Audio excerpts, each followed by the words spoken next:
I will give the floor to a speaker, someone who knows about the key features of a successful fintech ecosystem and lessons learned of building it.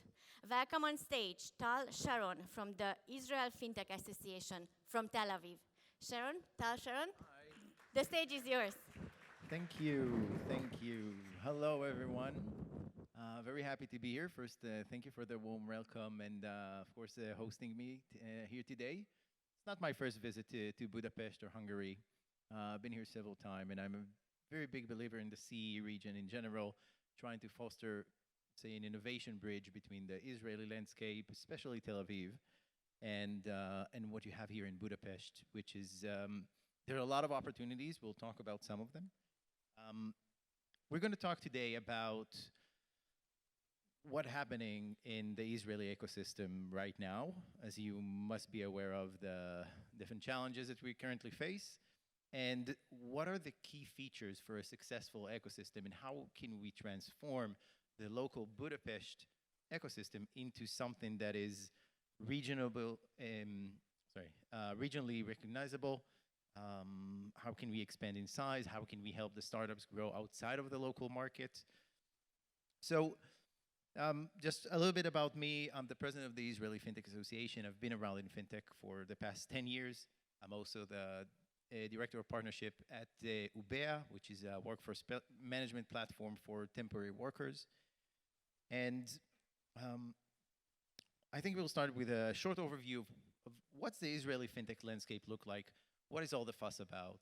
So several key features that you should be aware of. First, we rank second globally in amount invested per capita, which is a very big deal for us. We're the second largest country on the NASDAQ after the US, which is unheard of. So aside of that, there are more than 550 fintechs in Israel, and 90% of them, does this work? Yeah? 90% of them have a global market focus. Now, this is crucial in order to have startups that are not only in your local ecosystem, but looking outwards. But how do you do that?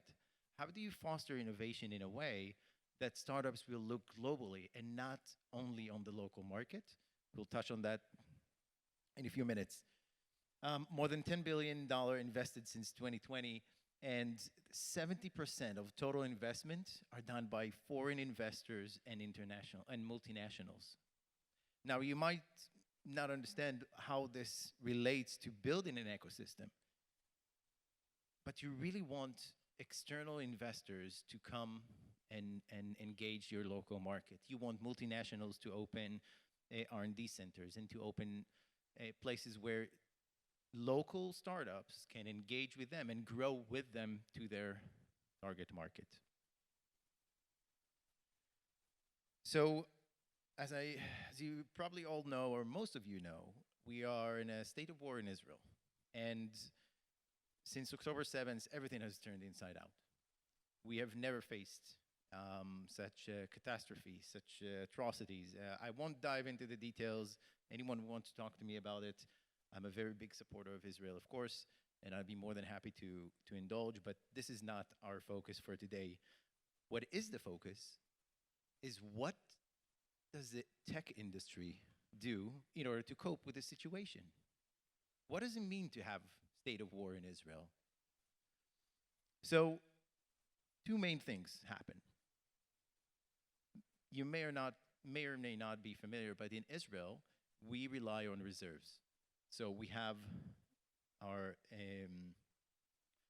infantry, troops, army, but aside of that, every person does 2 to 3 years in the Army, Navy, Air Force, some sort of service, and when it's needed, we're all called upon for reserves.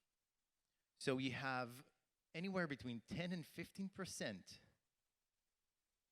of employees in cross-market, cross-segment, it's tech and non-tech, are joined in reserves. We're talking about 30 days already, more than 30 days. We marked the first month on November 7th. So more than 30 days that you have 15% less personnel. What does it do to your sales? What does it do to your customer service? What does it do to your R&D? So at Ubea, we're 20 employees. 10 of them are in reserve. This poses a very difficult and challenging. How do you progress outside of this? Second, money is not flowing in. It's worrying. It worries both customers who says, listen, you're a state of war. We're not sure if you're going to be, your product will be available tomorrow. And it also trigger investors in saying, we had Dennis, we had Dennis' presentation before, and he talked about rewards versus risk. This is a huge risk. So it doesn't matter how well you do, or if you grow 200% per month, the risk factor here is crucial. So what can the ecosystem, what can Israel do to make sure that we won't lose what we've built for the past 20 years? So first and foremost, the characteristic of the Israeli startups are really important to understand in order to understand why can we overcome this. And first and foremost, we're mostly software focused. So remote work is something that we're very used to. There's not a lot of physical that we send abroad. And again, we'll talk about this more in a second. And most of the startups are already selling to the US and European market. So it's not that most of the tech companies didn't find it hard to continue sales because they're not selling in the local market. Israel is not a tangible go-to market, which is not something that you see in almost any other market. Most of the startups that you see starts and say, okay, there's a challenge in-house, let's say in Germany. I'm a German entrepreneur. I have a challenge in Germany. I want to face it. I'll bring it in. I'll build a technology that is relevant for my local market. In Israel, from day one, what is the global challenge that I'm going to face? Which markets can I deploy this technology? And that bears a huge difference right now where markets are completely shut down. There's no activity, like restaurants are closing and shopping centers, and the situation, the day-to-day life have completely changed. So, two main initiatives on the tech level. This is an example, but two tech initiatives that started maybe 3 days after October 7th. One is SafeDome VC, which is an early stage VC comprising 10 VCs from Israel, saying we're going to put money in these companies that have a very short runway that we're supposed to get funded, or we don't want them to close just because of the war. So we have two funds operating this, Iron Nation and SafeDome VC. Now, this is not even a government state-owned VCs. These are private initiatives just by investors understanding if we won't come to the aid of the startups right now, not only our portfolio companies, if we won't come to the aid of the startups in Israel, we might be eliminating the startup scene in Israel. More so, there's a lot of fintech challenges that rise from this war. And one of them that I'm going to touch is how do you deal with fake news and why is that so important? So Hamas is a terror organization, uses a lot of fake news. He generates money from the war. He needs the war to continue. He needs public opinion and global opinion to say, oh my God, the atrocities in Gaza, we need to send them money. But what happened is a lot of this money is going to get funded to terror organization. So PayPal, for example, took an initiative to analyze any and every transaction going into the Gaza Strip to make sure that any money laundering and the money goes to the right Yemenian cause that is listed and not to other accounts.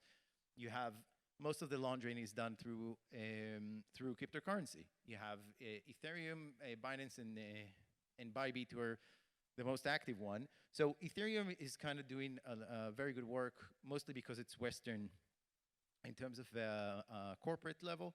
But Binance and Bybit are a very big channel for funding terrorism. And from the war, what I'm trying to show you is that even from really the lowest point that we can imagine can spring innovation and ideas to deal with the situation. So, and I'll be saying that a lot, so Israeli tech deliver. The ecosystem makes sure that the startups are maintaining business as usual, if you like. So resilience is really one of the prime characteristic of Israeli ecosystem. I don't know if you had a chance to work with this Israeli startup or engage with Israelis. If I'll be the first, I'll be more than happy to. But if not, you probably saw the Israeli chutzpah and resilience. We make sure to make things happen.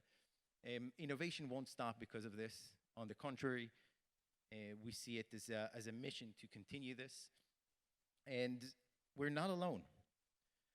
There are over 400 multinationals in Israel operating. There are different cultures in Israel. So it's not that we're stationed alone in this situation.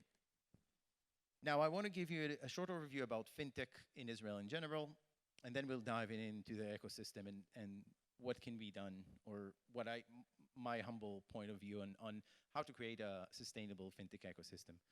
So, like other markets around the world, investment went down seriously between 2021 to 2022. 2021 was a year of flourishing. Many companies went on IPO, SPAC, raising billions of dollars. So we from 6.1 billion raised in 21, we're down to 1.6. And if we go further in 2023, these numbers are horrible. Less than $1 billion invested in fintech in 44 deals in the first 3 quarters. But I see a very good silver lining, because from this is as the plateau, as Dennis mentioned, we're at the lowest point that possible, and we're already seeing sprouts of driving of innovation and deals that are coming from Israel. So some of you might know the companies here. Some of you might even use them. I don't know, like eToro or Tipalti, Honeybook or Earnix. A lot of large companies that came from the Israeli market and delivering services globally. By the way, 90% of these companies aren't really providing services in Israel, only globally. And this is very important for our next part. So why is Israel such a global tech powerhouse? And I broke it down into 4 reasons. And it doesn't mean that these 4 reasons need to exist in every market in order to create it. So the first one is population. We're a little shy of 9 million people. How much offering can you do for 9 million people?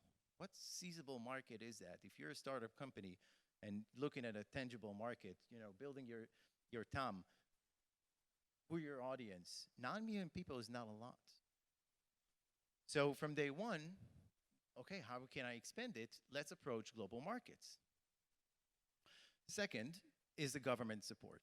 We have attachés around the world. There are initiatives, laws, different elements that create a better environment for companies to grow outside of the local market. More so, education is a very big key in fostering innovation and building an ecosystem. And so I also teach a lot of fintech, build fintech courses in different universities, also taught here at the BIB. I also teach fintech for 11th graders. Now, they're not going to be an entrepreneur the next day, but it's something that is crucial. And I think that Zoltan in his keynote really presented a beautiful thing, talking about God versus fraud, right? So if you go outside and meet a 16-year-old, right, from Budapest, and you ask him, who do you look up to? Which person would you say that you want to be like when you grow up? And I had this experiment. I asked people. So some are saying like different rock stars and movie stars or different things, which are all great. But go to Israel and ask this question. You know what the answer will be? He'll probably be one of the tech entrepreneurs that did an exit. I want to be like Eyal Waldman. Eyal Waldman sold his semiconductor company for $7 billion to NVIDIA. So what are if this is the end goal, what are the steps that I need to take in order to reach there? So I need to study, I need to get into the tech scene, I need to get ideas. Like, this is something that is going through our entire ecosystem as a society, as a community. Tech enablement is key. Third, and something that it's very important in our nation, is mandatory draft. And women have to do, women do 2 years, men do 3 years. Myself, I was in missile boat and submarines for 3 years. So what does that got to do with tech enablement, right? What's the connection? So it doesn't matter if you're in the intelligence unit and learning how to code and how to cyber and use it later on in your day-to-day life, which is great, and that's a great pathway for success. And most of the startups that you'll see have like 8 to 100 unit personnel, which is the elite intelligence unit from Israel. But it's not only that, because the mandatory draft, myself, I wasn't in an intelligence unit. I was in the Navy. But I dealt with life-threatening situation. I had to set myself goals and achieve them. I dealt with failure. How many 19-year-old out there, outside of Israel, you can say that they've dealt with such situations? So it gives you, it builds character. It builds you, it creates you a set of tools that it doesn't matter if you open a coffee shop or a global startup, you're much better equipped than a equivalent 22-year-old in Germany or France or almost any country, truly, that don't have this experience. And fourth, and that's, I think, our biggest, really the key element, is the cultural diversity. We have what is called the law of return. Several countries around the world have it. Israel as being the sole and only home for Jewish people. Any Jewish person can claim citizenship in Israel. What does that mean? We have Jewish people in Israel from all around the world. So if I'm a startup and I'm focusing on the Indian market, on a challenge that I want to face there, it's very easy for me to find people who came from that market, who can explain me the mentality, who can help me with the language barrier, who can even introduce me to a business partner in that target market. And it goes to any market. It doesn't matter if it's Africa, US, Australia, European, Asian.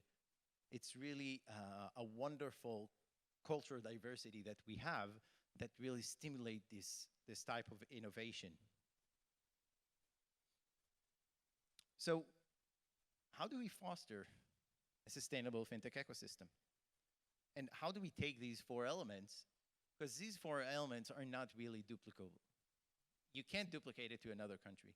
Okay, let's have a 3-year mandatory draft and everything will be fine. So I'm going to ask you, there's what I like to call the law of 7. The 7 elements that you need in order to create a fintech ecosystem. So I'm not sure if to ask you or not. Let's try it. What do you think is important? There are 4 that are very obvious and 3 that are a bit, I'd say, not that obvious. So what do you think is essential to have a fintech ecosystem? I see. Yeah. Sorry? Talent? Okay, I'm talking about the first, yes, but I'm talking, who are the entities that you need to have? Which entities? And we have some in the crowd. VCs, perfect. So you need money injection for that market. So that's one of the 4. It's not the first one, but the first one will be, it's not in order of importance, it's just, but financial institutions, VCs, what else? Universities, that's great. We'll get to that in a second because it's the second part. What else do you need? Who utilize financial technology? What do you need? Who use most? Who's providing the most financial services in the country? Banks, financial institutions, right? So you have banks on one side, but who will generate the innovation? Will banks do it? No, we need the startups. We need the lean startups to focus on one particular element in the financial service and do it the best they can in order to really generate innovation and growth. So financial institutions is one, startups is two. The third, and just seen the MNB here. So regulators. Regulators have a key role in the ecosystem. How many of you have heard about the Lithuanian fintech ecosystem? Okay, not bad. Lithuania in 2017 was a dying country. Most of the young generation would go to other markets to find jobs. And what happened is that the Central Bank of Lithuania decided to change that with not a simple, but a very clear path in terms of regulatory framework. They establish a framework so companies can license their being an electronic money institution from Lithuania. You know what happened from 2017 to 2022? They have 500 startups. They have 3 unicorns. They have multinationals coming into the market, building R&D centers, building scouting teams. They completely changed the landscape from being a country that people run away from to a country that people come to in order to find work and find their next opportunity. They became a country that when you go to the US and talk about Lithuania, they know what you're talking about. And 2 million people, even less. So it's not about the size of the market. It is about what can we do to differentiate the market from other markets? What can we do to be, I'd say, let's start with a local fintech ecosystem, but then how can we grow regionally? How can we grow globally in terms of recognition? So regulators have a very important role.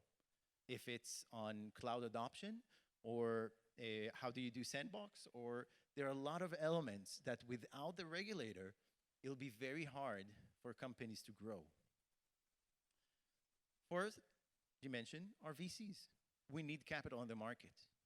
We need someone to fund these startups in order to allow them growth. So these 4 are, I'd say, the primary suspects. There are 3 more that are crucial, and what is more important is how we connect everything. So first we have education, and Mara, you mentioned it, universities, which doesn't end with the universities. When I say education, I'm talking about financial education. I'm talking not only getting your degree, but understanding how to manage your finance, how to better manage your finance. How do I spend my money on what? What is the difference between spending money and saving money? How do I save money? For what end? These are things that if you won't teach, like you don't study this in high school. Most universities, you don't even study it in first degree. So this is very important for people to understand how to manage their finance, and from there comes growth. From there comes ideas on, this is a great product, this is a great idea, I want to find a way to make saving. Okay, so every time I pay, let's get another $1 to my saving account. You know what? That can be a great product. Let's build a team, let's execute, and find someone local. Like, let's work with, what's it, Spear? No. What's the supermarket chain in Hungary? Spar. So let's work with them. And on any transaction you do, you save $1. Now, it might sound to you very simple, but people don't know. They don't know how to manage their financials. More importantly and related is market awareness. If we'll go outside and take 10 people, random people, different ages, and ask them what is fintech? Do you think they'll know to answer you? Who thinks that people outside will know what is fintech? No, too many nods. Too many nods. Okay. So generally, you're right, and in most cases, I'm working mainly in the CEE. I really like the opportunities there, and not a single market have I seen that And we did this experiment actually in several, and asked what they were doing for fintech. And they might use it. They just don't know that it is fintech. They don't know that every time they send money from their phone to another person, that's fintech, and what stands behind it, and how is it done in the back end, and who are the banks involving. Lastly is the community, which we have great here. So doing events, doing meetups, doing a place where people can come, engage with other fintech partners, engage. So where will you be able to meet regulators? Where will you be able to meet the C-level executives? You need events like this, and you need more often. So if we take all these, we can create what is called a fintech ecosystem. But you need to make sure to create it in a way that they work together and understand each other and kind of help one another to grow. So just to really thank you for listening. I've been in Hungary many times, and I'm looking forward to continue my work here and hopefully working closely with some of the parties here. It's very important for me to emphasize that we keep deliver. So I thank you for the warm welcome. I really cross everything from cab drivers to people around here. I'm very excited to be here. It's a very refreshing thing. That's it. Thank you very much.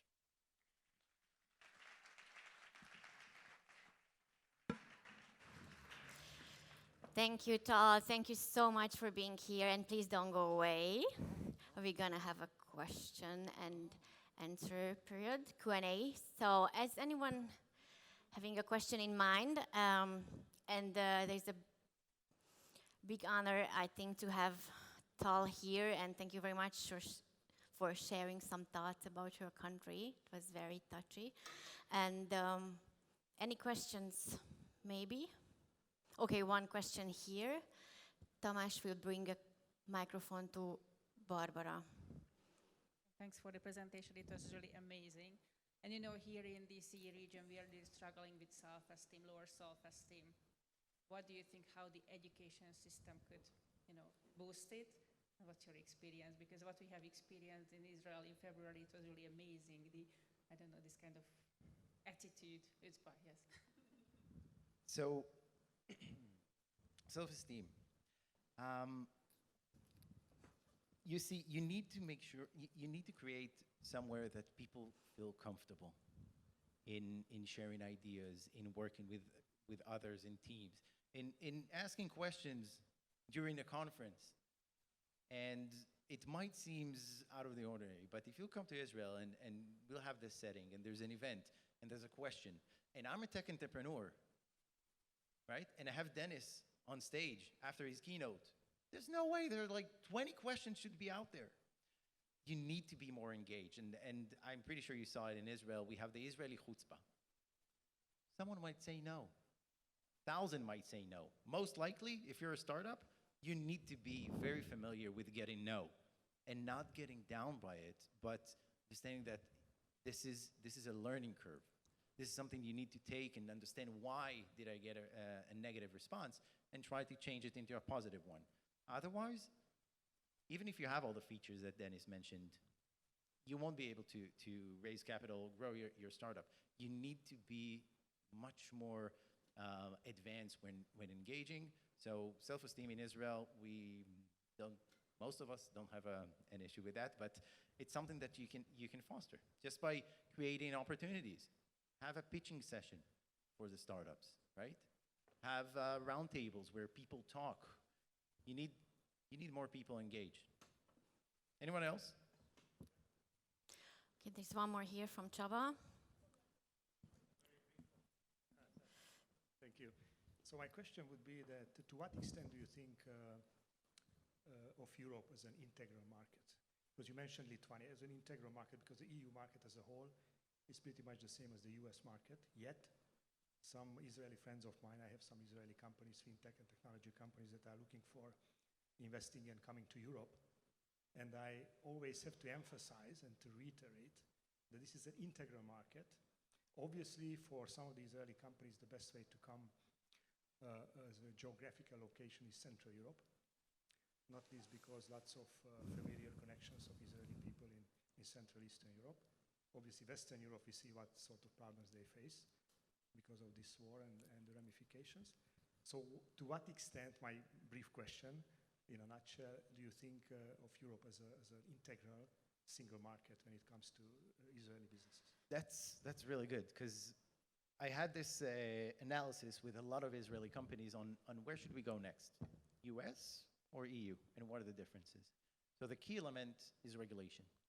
The regulatory framework in the EU is across EU. So if I'm working in France and I'm working in Hungary, most of the regulatory framework will be somewhat that I can deal with. If I'm going to the US, every country has its own regulatory framework, and even it gets really complicated. So if you're acting in a highly regulated market like Fintech, I sincerely believe that the European market have much more opportunity than the US. The reason that people go to US is a lot of the money is coming from there.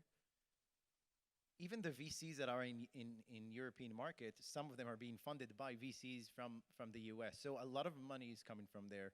It is a notion that the VC wants to see a large market, so you want to show, but having the ability to move from one market to another, not to mention the opportunities in the European market, in Fintech, in my point of view, are much bigger.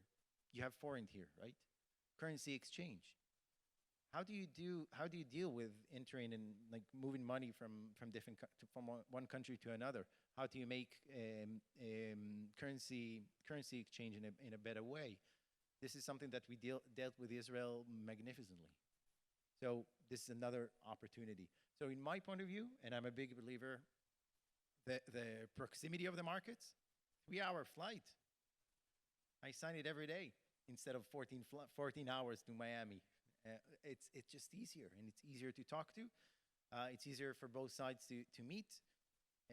So yes, in my point of view, it depends on the product, and we can delve into it. But definitely, the regulatory framework is the key element, and the different types of currencies you have. Thank you very much. Unfortunately, we do not have time any more questions, but a big applause to Tal again. Thank you. Thank you. You can reach me. Thank you. You can reach me on LinkedIn or just grab me. I'd be happy to talk to anyone and share a little bit of my experience. Thank you very much. Thank you, Kata. Thank you.